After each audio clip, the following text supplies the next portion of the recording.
2022 will see some new government regulations and laws that will impact the way we live. A couple of the changes may hit your pocketbook, especially if you're making minimum wage in renting. Others are expected to help the environment. Cowan breaks down what we need to know this year.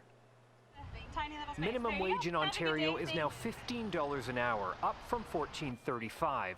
It may be enough in small towns, but critics say it's not livable in bigger cities. And it's not enough. Here in Hamilton, the living wage has been calculated at $17.20 an hour, and that's what employees need to earn at their jobs to ensure they can meet their basic needs like rent and food and utilities, as well as to participate in community life. Kate Taylor works full-time at Starbucks and already makes $15 an hour. It's $50 a week just to bus every day. So that's like $200 a month extra that you got to take off. It all adds up like a lot. So it's definitely not like a livable wage at all.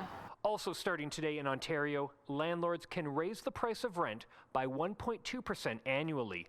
Last year, no increases were permitted. Kate lives with two other roommates in a two-bedroom apartment. 3 people paying rent makes it somewhat affordable, so any increase is tough. It took us about 4 months to find this place.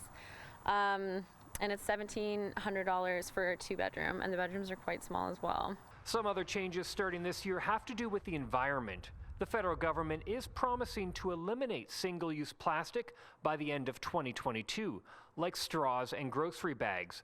But that elimination does create an opportunity for something new in the business world. We're actually then opening the door to innovation. And so we've already seen a lot of fast food places move from plastic straws to paper straws. So there will be lots of opportunity for innovators to say, okay, here's my alternative to a plastic knife or a plastic fork.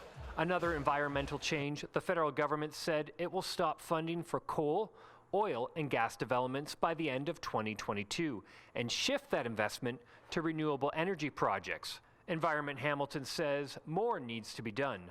We're seeing the impacts. We're seeing the impacts from the climate crisis. We've already unleashed enough in the way of greenhouse gas emissions that there are impacts now that we can't stop. Also starting this month, the province is increasing fines for careless and stunt driving. Premier Ford has also promised to cut the gas tax up to 6 cents per litre. And if you're looking to take a vacation, that staycation tax credit kicks in to encourage people to travel locally in Ontario. Up to a $200 credit for individuals and up to a $400 credit for families. So from cars to the environment to rent and wages, New Year's resolutions are not only for individuals, but also the government. Cowan, CHCH News, Hamilton.